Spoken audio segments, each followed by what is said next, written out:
तो आज हम करने वाले हैं अगले क्वेश्चन डेप्रिसिएशन का, जो कि है हमारे पास 27.3। ये वाला क्वेश्चन हम करने वाले हैं। 27.3 में कह रहे हैं a company maintain its non current assets at cost. Non current asset account की कॉस्ट बनाते हैं। A provision for depreciation account is used for each type of asset. इसका मतलब ये हुआ कि हर एसेट के अलग अलग प्रोविजन फॉर डेप्रिसिएशन अकाउंट बनता भी है और ये बनाते भी है। Machinery is to be depreciated at the rate of 15% per annum and fixtures at the rate of 5% per annum using reducing balance method। तो पिछले क्वेश्चन में, पिछले वीडियो में आप लोगों ने स्ट्रेट लाइन मेथड किया था, इस दफा इन्होंने reducing balance method दिया। Depreciation is to be calculated on asset at the existence of the year end। जो लिखा हुआ ना at the existence each year, इसका मतलब होता है कि ये फुल ईयर पॉलिसी, ये फुल ईयर पॉलिसी, यानी कि ये जो क्वेश्चन है ये फुल ईयर पॉलिसी का। अभी फुल ईयर पॉलिसी क्या होती है ये बताऊंगा मैं आपको, ये फुल ईयर पॉलिसी क्या होती है।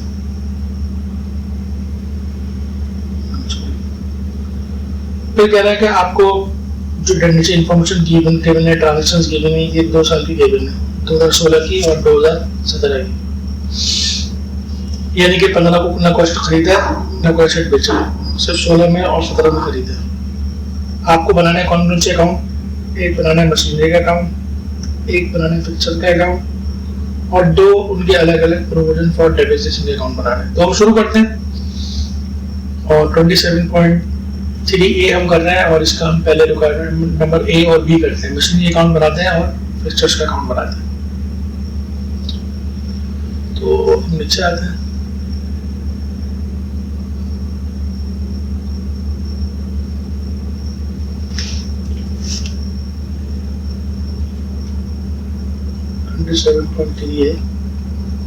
ये बनाऊंगा मैं मशीनरी का अकाउंट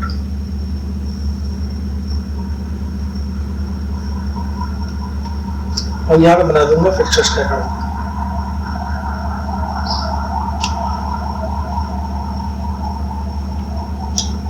और दोनों का लिखेंगे बैलेंस बीडी, चूंकि दोनों एसेट है लिहाजा डायरेक्ट साइड पे आ जाएंगे और ये मुझे सवाल में नहीं दिए गए ज़्यादा ये मिल आ जाएंगे। डेबिट साइड होती है, ये होती है क्रेडिट साइड, ये होती है डेबिट साइड और ये होती है आपकी क्रेडिट साइड। तो सवाल की इंफॉर्मेशन पढ़ते हैं और इसको फिलअप करते जाते हैं।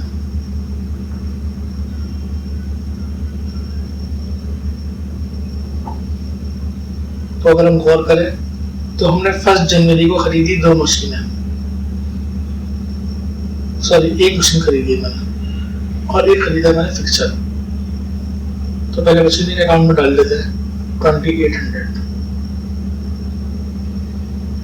मशीनरी के अकाउंट में आऊंगा मैं,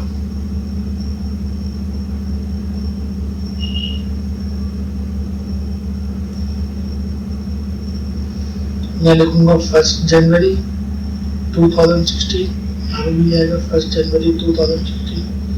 यहाँ लिखा मैंने बैंक और लिख दिया मैंने 1600। फिक्सर जो मैंने खरीदा है, फिक्सर्स मैंने कितने का खरीदा है, फिक्सर की वैल्यू देख लेते हैं सवाल में। फिक्सर जो है वो हमें कितने दिया हुआ है, फिक्सर जो है वो मैंने खरीदा है 290 का। ये भी मैंने 1 जनवरी 2016 को लिया है, देखेंगे 2016 1 जनवरी। तो ये लिख देता हूँ,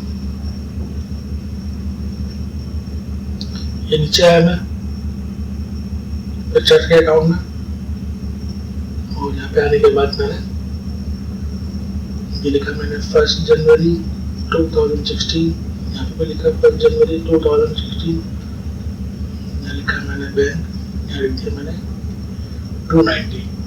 तो जो मैं एसेट खरीदता हूँ वो मैं उसे एसेट के अकाउंट में लिख देता हूँ। अब देखते हैं आगे के कोई और खरीदी 2016 में हम लोगों ने, अगर और खरीदी तो वो भी आ जाएगी।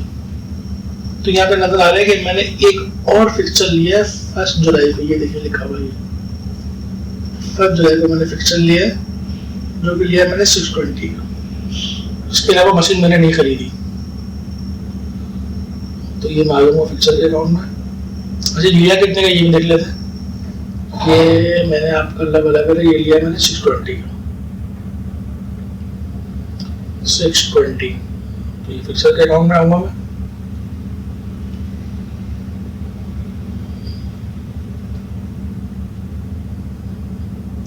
ये मेरा फिक्चर नंबर 1 था और ये मेरा फिक्चर नंबर 2 था। इसके अलावा ना मैंने कोई मशीन खरीदी है ना कोई पिक्चर खरीदा मैंने। अब मैं कर दूंगा इनका टोटल, इसका टोटल करूंगा तो ये आएगा 1600। उतने टोटल मैंने यहाँ लिख दिया 1600। ये हो गया बैलेंस शीट, ये आ गया 1600। अब मैं पिक्चर्स का टोटल कर लेता हूँ। ये 0, ये 11 हो गया, 3 + 9 910 हो गया। उतने टोटल मैंने लिखा क्रेडिट साइड।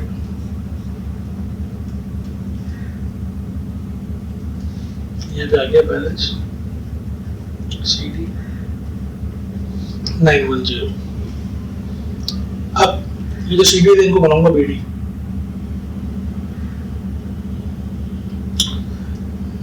मैंने 1 जनवरी 2017।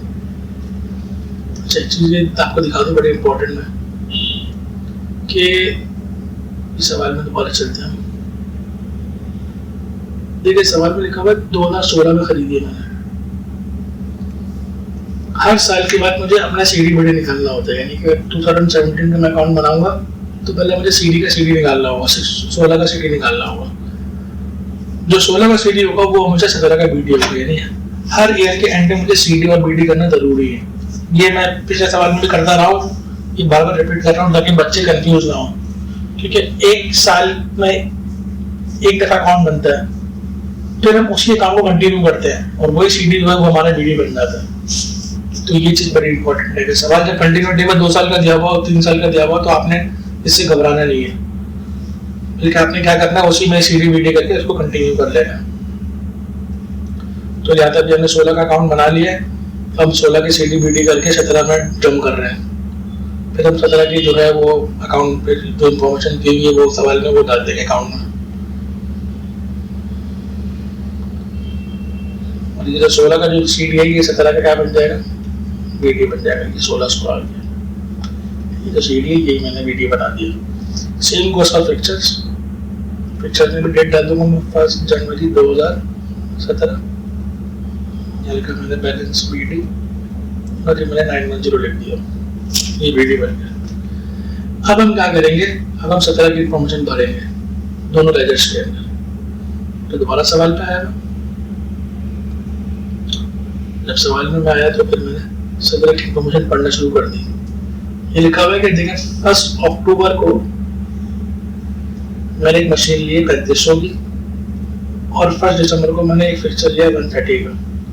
तो अक्टूबर और दिसंबर 2 ट्रांजेक्शन हुई है, तो उसको हम फिलअप कर लेते हैं।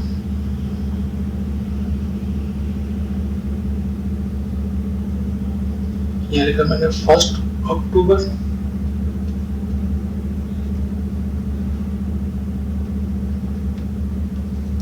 लिख देते हैं 1 दिसंबर, यहाँ लिखा बैंक। ये हो गया फिक्चर नंबर 3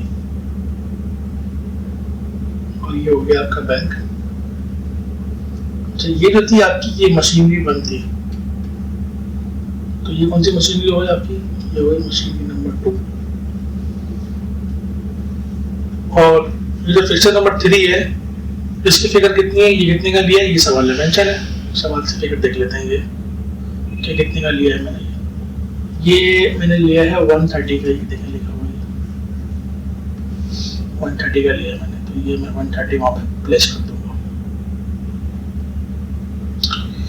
ये आ गई 130। मैं अकाउंट को लंबा कर लेता हूँ मैं ताकि जो है आसानी हो। अब मैं इनके टोटलिंग कर लूंगा। ये 0 0 फिर 5 + 6 11 फिर 2 और 3 ये आपको 5 तो ये 5100 हो गया, यहाँ पे भी आ गया 5100, ये आपने निकाला बैलेंस ईडी 5100, और ये आपने लिखा 1 जनवरी 2018 बैलेंस ईडी आपने लिख दिया 5100। यहाँ पर आए, यहाँ पे भी आपने टोटल कर लेने से तरीके से, ये लिखा 0 फिर 4 हो गया 1046, फिर यहाँ पर ये लिखा 1046, ये आपका बैलेंस ईडी हो गया 1046, और इस ईडी को आपने बना देना है बीडी 1 जनवरी 2018 बैलेंस बीडी। तो देखिए इस तरीके से हमारे ये इक्विपमेंट के और ही सारे अकाउंट हमारे बन गए, दोनों अकाउंट हमारे बन गए। मशीनरी का अकाउंट पहले मैंने बना लिया, पहले हमने 16 का कंप्लीट किया, फिर 17 कंप्लीट किया, फिर उसके बाद मैंने किसका अकाउंट बनाया, फिर मैंने बनाया फिक्चर्स का अकाउंट। देखिए बैलेंस शीट मैंने 0 डाला, फिर जो 16 में मैंने खरीदे थे एसेट्स वो डाल दिए 620 का 290 के, फिर सीडी निकाला, सीडी को मैंने बीडी बनाया। इस तरीके से मैंने फिर 16 के बाद 17 के ट्रांजेक्शन्स कोई करी और 17 को मैंने कंप्लीट कर लिया। अब मुझे बनाना है प्रोविजन फॉर डेप्रिसिएशन अकाउंट दोनों का, तो अब मैं प्रोविजन फॉर डेप्रिसिएशन का जो लेजर बना लेता हूँ। प्रोविजन फॉर डेप्रिसिएशन ये किसका है, मशीनरी का है, और यहाँ पे बना लेता हूँ provision for depreciation, provision for depreciation fixation, और इनके जो बैलेंस बीडी लिख देता हूँ डैश, बैलेंस बीडी, चूंकि प्रोविजन के नीचे क्रेडिट है लिहाजा इनका जो बैलेंस बीडी है वो क्रेडिट में आता है। अब आपको मालूम है कि जब हम प्रोविजन फॉर डेप्रिसिएशन अकाउंट बनाते हैं तो उसके लिए हमको बनानी होती है वर्किंग, तो हम नीचे चलते हैं और वर्किंग में जम कर लेते हैं। हेडिंग डाली मैंने वर्किंग की, और मैं कलर चेंज कर लेता हूँ ताकि ये परमानेंट हो जाए और अलग से हो जाए। ड्रॉ में आया, मैं कलर में आया, कलर इस दफा मैं ले लेता हूँ, डोमिनेंट परमानेंट कलर। तो पहले मैं वर्किंग बनाऊंगा मशीनरी की,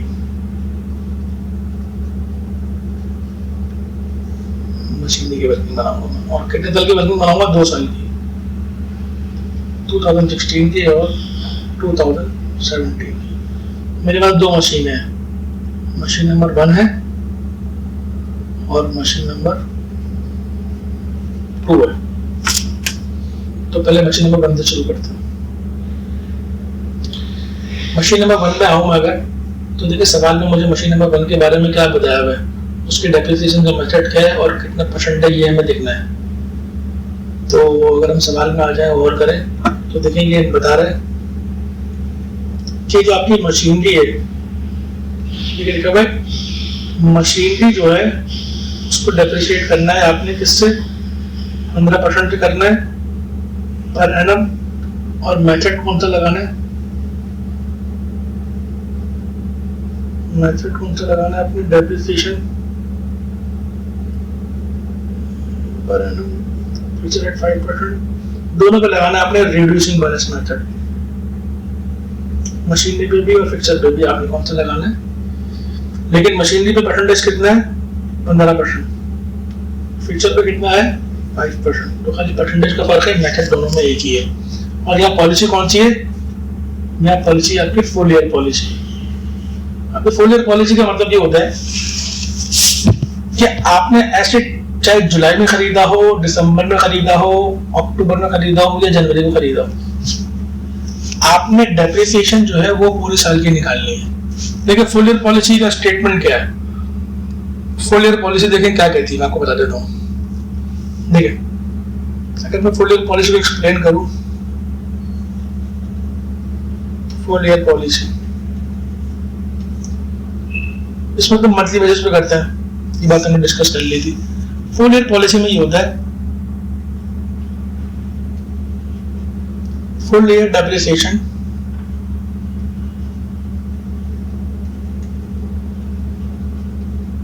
in the year of purchase, whereas no depreciation in the year of sale। यानी जिस साल मैं एसेट खरीदूंगा, चाहे मैंने किसी भी डेट को खरीदा हो, दिसंबर में खरीदा हो, जनवरी में खरीदा हो, मार्च में खरीदा हो, मैं पूरे साल की निकालूंगा depreciation, full year depreciation in the year of purchase. और जिस साल मैं बेचूंगा उस साल डेप्रिसिएशन मैं कैलकुलेट नहीं करूंगा, चाहे मैंने दिसंबर में बेचा हो, जनवरी में बेचा हो, किसी भी मंथ में बेचा हो, जिस साल बेचूंगा उस साल डेप्रिसिएशन कैलकुलेट नहीं करूंगा, और जिस साल खरीदूंगा उस साल पूरे साल की डेप्रिसिएशन निकालूंगा। ये है इसका मतलब फुल ईयर पॉलिसी का। तो यहाँ पे सवाल है फुल ईयर पॉलिसी है, और ये मैंने एक्सप्लेन भी किया था कि फुल ईयर पॉलिसी की वर्डिंग्स कैसी होती है, मैंने अंडरलाइन भी करी थी, ये राइट से यहाँ पे मैंने बताया था, मैंने मेंशन किया था। तो मशीनरी का है हमारे पास 15%, जबकि फिक्सर का कितना है मेरे पास 5%। तो आए हम उसको वर्किंग में कैलकुलेट करते हैं। नीचे चलते हैं, नीचे आ गए अब हम अपनी वर्किंग की तरफ बढ़ते हैं। वर्किंग आ गई मेरी, तो वर्किंग बनाने के लिए पहले देखूंगा मशीन भी मैंने कब कब खरीदी है। एक मैंने मशीन खरीदी है कब, 2016 में खरीदी है और 1600 की खरीदी है मैंने। तो ये मशीन बन के निकालूंगा डेप्रिसिएशन 2016 की, देखूंगा 1600 मल्टीप्लाई बाय 15%। ये फॉर्मूला मैंने एक्सप्लेन करा हुआ है कि कॉस्ट को हमने परसेंटेज ऑफ डेप्रिसिएशन से मल्टीप्लाई कराना होता है। तो जब मैंने 15% में मल्टीप्लाई करा तो क्या आंसर आएगा देख लेते हैं। 1600 मल्टीप्लाई बाय 5 डिवाइडेड बाय 100, ये आ गया आपका 80, sorry 1600 multiply by 15 divided by 100, ये आपका आ गया 240। अब चूंकि ये रिड्यूसिंग बैलेंस मेथड है, आरबीएम है, आरबीएम में पहले साल पे परसेंटेज लगाते हैं कॉस्ट पे, लेकिन नेक्स्ट ईयर यानी सेकंड ईयर में कॉस्ट पे परसेंटेज नहीं लगाएंगे, बल्कि किस पे लगाएंगे, नेट बुक वैल्यू पे। और नेट बुक वैल्यू कैसे निकलती है, कॉस्ट में से डेप्रिसिएशन यानी कि ये 240 कराऊंगा माइनस, और ये जो आंसर आएगा इस पे लगाऊंगा मैं परसेंटेज 15%। ये क्या है, ये मेरी नेट बुक वैल्यू है। नेट बुक वैल्यू क्या होती है, ये मैंने अपनी पिछली वीडियो में एक्सप्लेन करा हुआ है, जब मैंने डेप्रिसिएशन के टॉपिक की डेफिनेशन समझाई थी, डेप्रिसिएशन के लेक्चर नंबर 1। अब मैं इसका निकालूंगा आंसर, देखते हैं इसका आंसर क्या आता।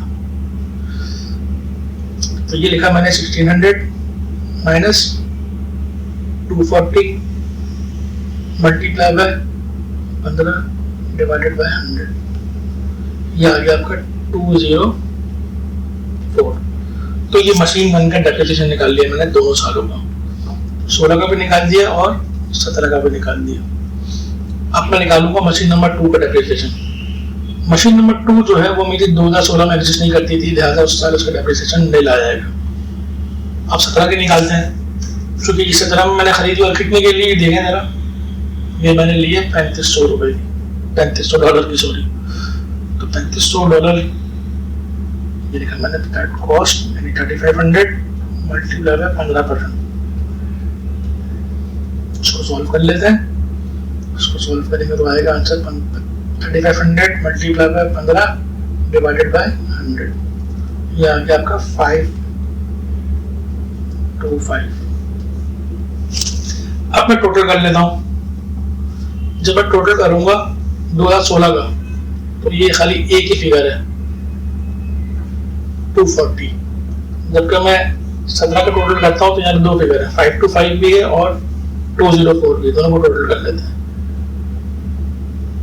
525 प्लस 204, ये आ गया 729, और ये क्या बन गया, इसको हम नाम दे दें तो ये बनेगा depreciation for the year. Depreciation for 2016 240 है और 2017 जो है वो 729 है। अब इसको हम अकाउंट में डाल देते हैं, ये मशीन का जो काम मैंने बनाया इसमें डाल देते हैं। तो ये है 1 जनवरी 2016, ये लिखा मैंने इनकम स्टेटमेंट, ये आ गया आपका 240, ये 240 यहाँ लिख दिया मैंने, फिर 240 को मैंने डेबिट पे लिखा और ये निकाला मैंने बैलेंस CD 2016 का, क्योंकि 240 आ गया। अब इस CD को मैं वीडियो बनाऊंगा, अब ये अकाउंट थोड़ा लंबा कर लेता है।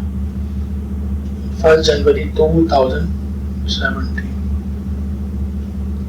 बैलेंस BD आ गया, देखा मैंने 240 और कितना था 17 का 729, तो यहाँ आ जाएगा 729 लिख देता हूँ।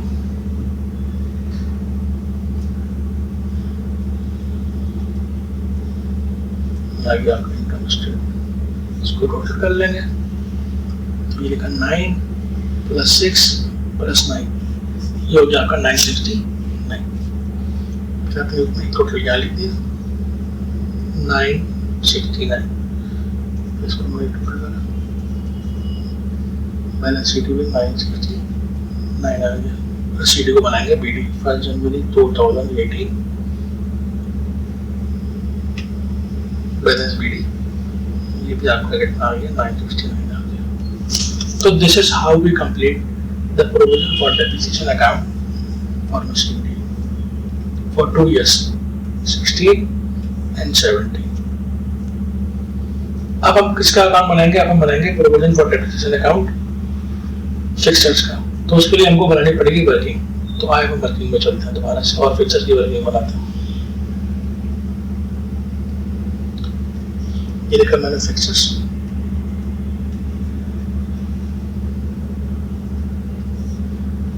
ये लिखा मैंने 2016, ये लिखा मैंने 2017। फिक्सर नंबर 1, फिक्सर नंबर 2 और फिक्सर नंबर 3, 3 फिक्सर्स मैंने लिए मैंने। तो पहले फिक्सर का करते हैं और याद रखिएगा इसका परसेंटेज कितना है डेप्रिसिएशन का, 5% है, जो ऊपर सवाल में दिया हुआ है, इसको 5% से करना है। मशीनरी का कितना था? मशीनरी का था 15%। और मेथड फिक्सर्स के लिए भी कौन सा बताया सवाल के अंदर? रिड्यूसिंग बैलेंस मेथड, यानी कि RBM। RBM क्या होता है? ये मेरी डेप्रिसिएशन की video number 2 method of depreciation के अंदर मैंने बताया कि ये RBM क्या होता है। तो हम करते हैं। देखिए फिक्सर नंबर 1 मैंने देखा कब खरीदा है। फिक्सर नंबर 1 जो है वो मैंने खरीदा है 290 का, ये मैंने 16 में खरीदा। फिक्सर नंबर 2 भी मैंने, देखिए अब ये डेट ऑफ परचेस मेरे लिए रेलेवेंट नहीं है, क्यों? बिकॉज यहाँ पे फुल ईयर पॉलिसी है, मैंने जिस डेट को भी खरीदा हो डेप्रिसिएशन मुझे पूरे साल का निकालना है। 290 और 620 में याद रखना है, 290 और 620 आ गया, 290 ये आ गया 620, इसको मल्टीप्लाई करा मैंने 5% से, यहाँ पे इसका आंसर लिख दूंगा। इसको मल्टीप्लाई कराया मैंने 5% से और इसका आंसर मैं यहाँ लिख दूंगा। तो कैलकुलेट कर लेते हैं, 290 मल्टीप्लाई बाय 5 डिवाइडेड बाय 100, ये आ गया 14.5। हम 15 ले लेंगे इसको, इस तरीके से 620 का भी निकाल ले तो ये आ जाएगा 31। अब इनका निकालते हैं 2017 के डेप्रिसिएशन, तो ये होगा 290 यानी कॉस्ट माइनस डेप्रिसिएशन, क्योंकि नेट बुक वैल्यू में लगाना होता है मेथड RBM के अंदर, मल्टीप्लाई बाय 5%। इसका आंसर मैं यहाँ लिख दूंगा। और फिक्सर नंबर 2 का करेंगे तो ये होगा कॉस्ट यानी कि 620 माइनस डेप्रिसिएशन जो कि 31 है, मल्टीप्लाई बाय 5%। तो इसका आंसर हम यहाँ पे लिख देंगे। इसको सॉल्व कर लेते हैं और देखते हैं क्या आंसर आ रहा है। तो ये आपका हो गया 290 minus 15 multiply by 5 divided by 100, ये आ गया आपका 14। अब इसका निकाल लेते हैं, 620 minus 31 multiply by 5 divided by 100, ये हो गया आपका 24। तो ये आपने निकाल लिया। अब फीचर नंबर थ्री चूंकि 2016 में नहीं था, लिहाजा इसकी सिर्फ 2015 की निकलेगी, सॉरी 17 की निकलेगी, क्योंकि आज का क्योंकि मौजूद नहीं था। और फीचर नंबर 3 मैंने कितने का लिया, 130 का लिया। ये देखिए मेंशन है, ये रहा, तो 130 का निकालेंगे। अब क्या करूंगा, 130 को मल्टीप्लाई करूंगा 5% से, तो ये आ जाएगा आपका 6.5, लेकिन उसको हम 7 ले लेंगे राउंड ऑफ करके। अब हम टोटल कर लेते हैं। जब हम टोटल करेंगे 16 को, तो 15 और 31 ये टोटल करा मैंने, तो ये कितना आ गया 46। ये क्या चीज है, ये है total depreciation for the year. ये आपको बेसिकली इनकम स्टेटमेंट होता है। अब हम इस तरीके से टोटल कर लेते हैं 17 का, ये हो गया 14 में आपने 24 ऐड किया, तो पहले 10 ऐड करें 34, 38 हो गया, 38 में आपने 7 ऐड किया, तो ये हो गया आपका 45। तो इस तरीके से आपने डेप्रिसिएशन निकाल लिया दोनों सालों का। अब इसको हम अकाउंट में डाल देते हैं। तो यहाँ पर है हम, ये है 1 जनवरी 2016, यानी कि हमारा इनकम स्टेटमेंट यहाँ लिखा मैंने 45, इसको टोटल करा, सॉरी 46, यहाँ के 46 आपने यहाँ लिख दिया, ये बन गया आपका बैलेंस CD, ये आपका 46। अब आप 17 का निकालेंगे, 1 जनवरी 2017, ये लिखा आपने बैलेंस मेरी, यहाँ गया आपका 46, फिर आ जाएगा इनकम स्टेटमेंट, यहाँ गया आपका 45। अब हम टोटल कर लेते हैं इनको। टोटल करेंगे तो ये हो जाएगा 11, ये हो गया 9, यहाँ पे भी आ गया 91, की बैलेंस CD आ गया 91। फिर CD को बनाएंगे BD, 1 जनवरी 2018, बैलेंस BD लिखा, ये लिख दिया मैंने 91। तो इस तरीके से हम अपना अकाउंट बनाते हैं। तो आई होप कि आप लोगों को यहाँ तक समझ में आ जाएगा। कोई भी प्रॉब्लम हो या आपको कोई क्वेश्चन करवाना हो, तो आप मुझे नीचे कमेंट में बता सकते हैं कि ये क्वेश्चन हमें करवा दें। कोई क्वेरी हो तो आप मुझे पूछ सकते हैं।